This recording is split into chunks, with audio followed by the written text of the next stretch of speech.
great to be in front of all of you today. Appreciate all your time being here. And this is really an important time for our program.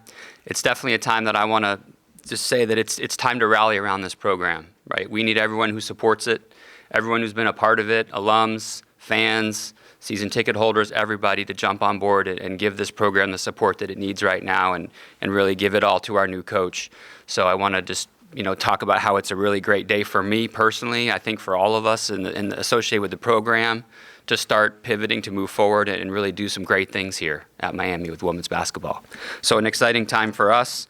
I do want to take a minute just to thank a few people. I want to thank Lisa Miller from our staff, who was integral in the search with me and all the work that we did and really trying to identify the candidates and the candidate that we ultimately chose. Also Jenny Gilbert, James Carsey, and Rob Summers also assisted with the process, and I want to thank them for their time as well. It was really valuable and helpful for me. Also, the Miami administration, President Crawford, he's up in Columbus today doing some things politically. He could not be here, but certainly he got to meet Coach last night, and that was enjoyable to let them spend some time together. But thank you to Greg. And then just a huge Miami welcome to Glenn, to Leah, Darius, and of course Bella in the front. I think Bella's going to be the rock star of Oxford here in the next few years, and you'll see why later. But just the entire family, just a huge welcome to Miami and to Oxford, Ohio. We've gotten to spend some time together, Lisa and I, with Coach Box. We were actually able to go visit him in Bloomington and actually broke bread together and had a great meal and spent some wonderful time together, and that was a really special time for us in the process. Coach Box really does check all the boxes in terms of what we were looking for. He's been associated with a program that's been on a historic run in terms of its success at the Division I level at Indiana. He's also obviously been in the MAC before as an assistant. One of those two stops at Akron, they won a MAC championship when he was there, and then also at Western Michigan. So he certainly spent time in the MAC and understands it. Also has head coaching experience as a women's coach in the junior college level and had a lot of success against some programs that were a lot better resourced than his. And he certainly liked to, he gave us some examples of that, and it was pretty interesting. He still has those cliff notes from those days. But that was really enjoyable to hear more about. But he really does bring everything to the table that we're hoping to bring. I know our program is going to benefit from his leadership and his direction, and certainly excited to give him all the support that we need to give to get this program back where it needs to be. That's my commitment to him and to everyone linked to this program. My heart's been hurting for our student athletes over the past few weeks, which is why I am so excited and thrilled to be moving forward and do that under the guidance of Coach Glenn Box. Bring you up, and congratulations.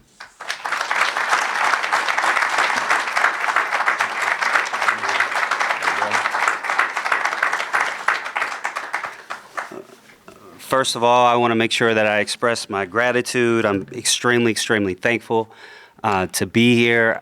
I know that for the most part, I represent an army of people, and the fact that I'm here, it's an unbelievable thing if you think about really where I've been able to come from and where I've been able to fortunately accomplish. But in doing so, I just kind of want to talk about really briefly the experience that I had in sort of the recruitment of myself. I want to thank Lisa, I want to thank David for giving me this unbelievable opportunity.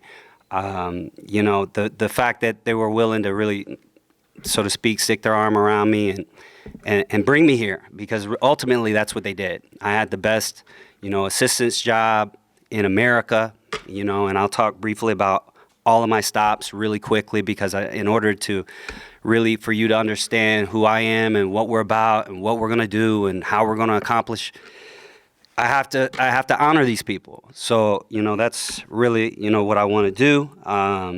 First of all, my time in Indiana, obviously, David mentioned we have this historic run, and these kids are going to continue to do it with that amazing staff. I want to thank Coach Moran, who's been amazing in my career development. So many things I can say about her. I want to thank Rep Wiersba. He was unbelievable. He's also an associate head coach there, that deserves an opportunity. Linda Sai-Vongchung, longtime friend. Bree, who's there, Liz, Julie, Allie, McIntyre, Big Mike, GAs, everybody that made that possible, all the players. I mean, it's been an unbelievable run for us, and I know they're going to continue with that, and we won a Big Ten championship last year, and you know, our run fell short, but I know that they're going to make it happen. And then prior to that, winning that Big Ten championship, I was a part of another great run, you know, when I was at St. Louis University, you know, led by Lisa Stone. I had an unbelievable run there. You know, we won the MAC at the time, and that was not the MAC, the A10. I'm sorry, at the time, and that was an unbelievable run as well. You know, and prior to that, I was at Akron in a previous stop. We won a championship there. You know, and so. With that, you know, I have to honor Jody Kess, who's been, you know, who was unbelievable, who's still a great mentor to myself. Candace, who's a senior administrator who's currently a senior administrator there at Akron. You know, Melissa Jackson, Ayla. It was another great staff when I was there. I've learned from all of these people. Sorry if I'm getting long, but I need to honor them. Western Michigan, Tasha McDowell. She's currently an assistant coach at UCLA. Friend of mine, longtime friend, Yvette Harris, who's coached all over. These are deep, deep friends with deep, deep roots that have pushed me to be who I am. You know, prior to that, Renly College, you know, where David had mentioned, you know, it's crazy, but, you know, small school, you know, in a town of 2,000 people with a prison directly across the highway, and we beat everybody. And so... And then, so, you know, Tim Wills, who's my longtime mentor, Chuck Steele, Alex Wellmaker, who unfortunately is deceased. I owe all so much to all of them. And finally, Larry Baldwin, who gave me an opportunity as a high school coach years ago. And I'm very, very thankful for him and all that I've learned. And so with all that, I just want to say, you know, my encompasses, you know, so many experiences that have helped prepare me for my current situation. You know, when I think about what I want from this program, I want to be respected from this program. And when I say that, you know, I expect to win championships. I am a winner. I expect to win. I do understand that there's levels to this. And I understand that where we currently are is not where we will eventually be. We will do it the right way. Everyone in this building will be extremely proud of what it is that we can bring to the table. What I can guarantee you is these kids are going to play hard and they're going to be smart. They're going to be coached up. They're going to be taught. Most importantly, they're going to represent the university. They're going to represent the community. And they're going to be workers. That's the only way they're going to be here, is if they're workers. And so I want to be there for them. I think it's important that I'm there for them. I met with two of them yesterday. Thankfully, they're here today. I told them I'm going to do everything I possibly can to give them a quality student-athlete experience. And that's what I'm here for. I'm here for them, just like I've been for the other kids where I've been.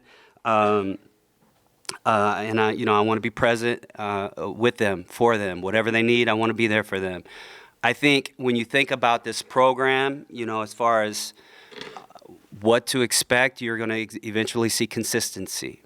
When teams see us in the MAC, they're going to be like, that's Miami. And that's who we are, and that's what we're going to be.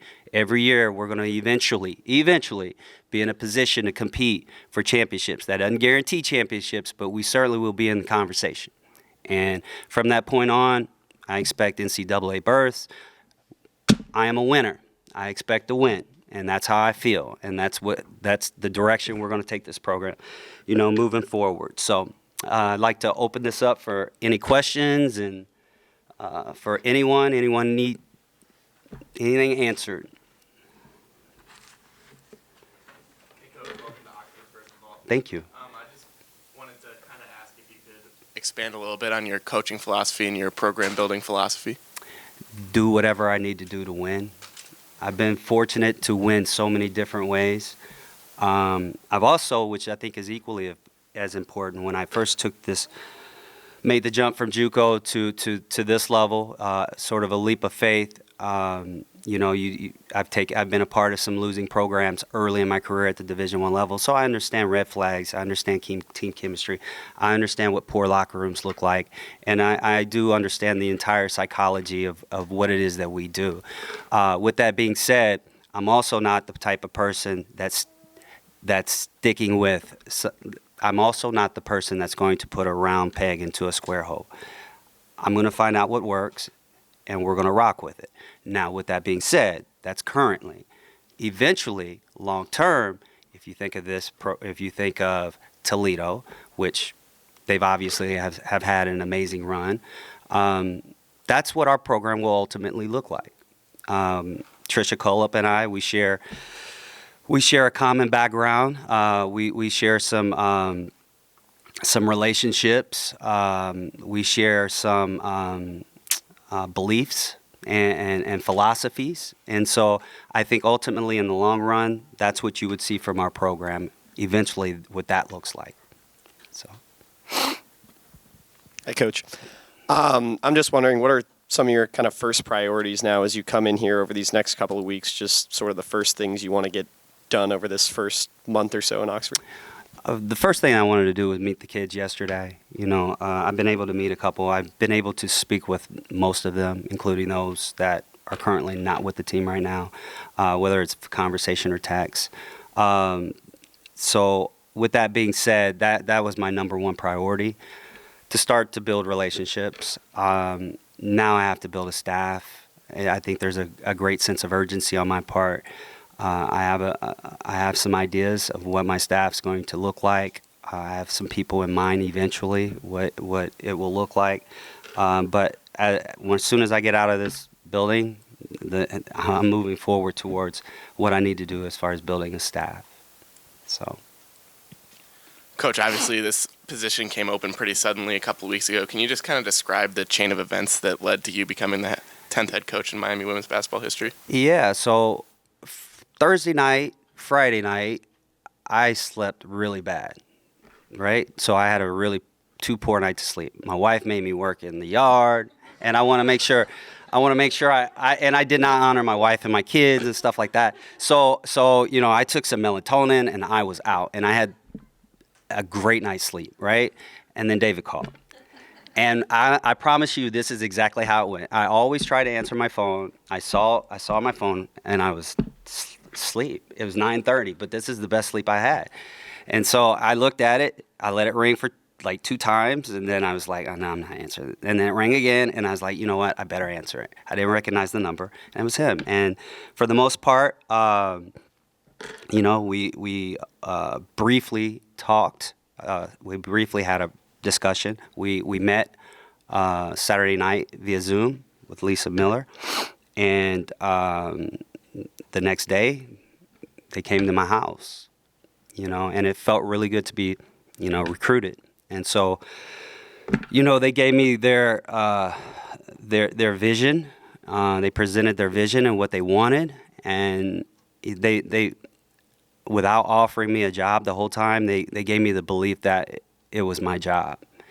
And so with that being said, I felt really comfortable, and so, they didn't know this, but if everything was going to work out, I was going to come, because I've done this for so long, and it was time for me to be a head coach.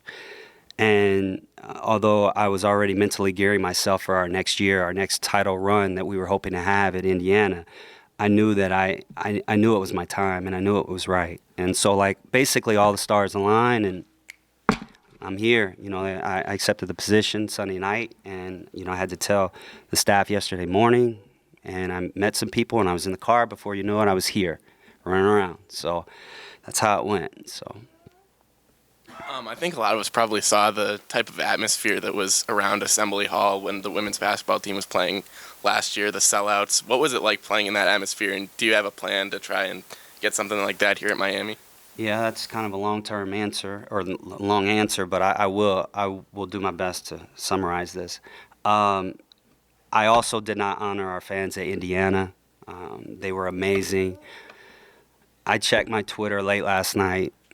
I mean, I can get emotional, and so I'm super happy, and that's why. And so, they were amazing, and they showed up, man. They showed up, and part of the reason they showed up is because we were their team. We were their team, and so the community and the program was one. And I saw firsthand how, the position I'm in, right? Like, I can sit back and I can see a lot of stuff without the pressure of being the head coach, right? I can sit there and I can ridicule and I could whatever I need to do, as a bystander, and watch Coach Moore work. And she was amazing in what she was able to do within that community. And my thing first is I do want this community to rally behind us. I totally do. And I want you to show up, and I want all that. But I think it's our responsibility to give you a product that's appeasing to the eye. I don't want to give you a crap product where you don't want to come back. And so it's my job to do my due diligence to continue to coach these kids up, to continue to recruit kids here who represent this university in a grand way, and give you the product that you deserve. And so, again, that's my belief. When we're good, they're going to show up because they're going to know these kids. They're going to know me, and we're going to be their team again, your team again. Having coached in this league already on 2 separate occasions and then having won a championship also, what can you say about what it takes to be a consistent winning team in this conference? I think it starts with consistency first. I think when you're used to winning and you're used to being in certain experiences, it makes winning easier, right? At some point, I've said this motto for a long time: winners win, losers lose. So when you're accustomed to winning, you find ways to win. You eventually learn how to win. Winning is a habit, just like losing is a habit. And so I'm very familiar with the coaches in the league. I'm very familiar with the styles of the league. I'm extremely familiar with the philosophies of the league. And so there is a strong level of comfort with this league. Obviously, I coached here twice. So despite the fact that I'm in the Big Ten, I always had an eye on what was going on here. And so I think if there's anyone prepared to be a head coach, I think it's me. If there's anyone prepared to coach in the MAC, I think it's me. If there were ever anyone to take this program to ultimately where it needs to be, I think it's this guy. So I feel strong about what I'm able to accomplish, and I'm going to bring in the right staff too. I promise you that. It's going to be good people. So, Coach, yes. Obviously, there's a lot to be done, and I'm sure you're drinking from the fire hose, and it's got a lot of pressure in it right now. You talked about getting your staff together. What's your philosophy in terms of recruiting? The portal has changed so much as you get there. What is your strategy as far as recruiting and rebuilding the program? Well, first of all, my main objective, I'm not going to be the type of person that's going to say one thing and do the other. I like to think I have integrity. I don't think I could have a career that I've had if I didn't have integrity and have the responses that I've had, via social media. Therefore, I want people who have integrity to be alongside me. I also want basketball people. I don't want people that can't make me better. I feel as though that my style will be more of a collaborative style. I intend to be around basketball-minded people. I spoke to a gentleman earlier on our men's staff about, expect me to pick your brain about things. I don't know everything, but I'm going to get the answer, and I'm going to put these kids in the best position possible to be the best players possible. And so I need people around me who can do that as well. And so with all that being said, that's what you can expect. But bottom line, you got to have someone who can recruit. So you can expect there's going to be a couple people for sure that are proven recruiters. And so, and competitors. I'm a huge competitor, if you can't tell by my voice. So, all right. Last one I've got is, Yeah. what's the identity of a Glenn Box team? Of a Glenn Box team, I think I kind of said it all. So we're going to be. But I think we're going to be more, especially early on, amoeba-like. I'm not going to come in here and be that coach that comes in here and all these press conferences and say, we're going to run when we don't have a running team. We're going to be this great man defensive team or pressure defensive team when we're not capable. It's my job to identify what we can do in the off season, and we're going to do whatever it takes to put the best possible product on the floor. But long term, we will be eventually a man defense, which number one defensive team in Big Ten for the most part, probably been the best defensive team probably in the last 4 or 5 years, whether numbers support that or not. We're going to be more bend but don't break. My philosophy in that regard is Most people will beat themselves. Very, very scout based. We'll have smart, high IQ kids. That's what I'm accustomed to being around. Kids that can make changes, kids that can accept changes. From an offensive standpoint, like everyone else, I want to run, but I want to play pretty basketball too. So I do believe in having ball control. I do believe in taking care of the basketball. I do believe in the simple things as passing and catching. Those things are important, you know, as far as being efficient. I'm all about being efficient, you know, as far as efficiency is concerned. But bottom line, it's going to eventually be something that you're going to be proud of. And there are going to be kids that want to play here and want to be a part of this. And that's ultimately my overall objection or, you know, viewpoint. So, all right. Anybody else have a question? Let's probably make this the last one. All right. Everyone wants to know what you're going to do to make a successful program here. I guess my question is, what can we do for you to help you make this a successful program? I really appreciate that. Making those kids wanted, making them loved. You know, one of the great things as far as, and this community is sort of similar, and this is a big, big thing, right? And so our biggest sell when I was at Indiana was our fans. These kids work so hard. Like all you want to do is be noticed for your work. And so like, show up. You know, whether it's pretty basketball early on or not, whatever it looks like give them a chance, you know. And so you show up, you help to instill confidence, the fact that they're your team. I think you take ownership with that. I think we have to do our part as far as instilling that feeling. I think that's important. Little things in the community, if you're in the community, every time we had a recruit, there were always people stopping the recruits. Who is this recruit? Who is that recruit? Why? Shaking the hands of our kids. Our kids were rock stars in the community. Well, if you're a kid in that community, that's an impressive thing, right? And so that was our biggest sell, and I think we can get that here. That is something that you can do, and that is a powerful, powerful sell. So. All right, Coach. Appreciate it. Thank you. Thank you all. Thank you all for coming. I appreciate it.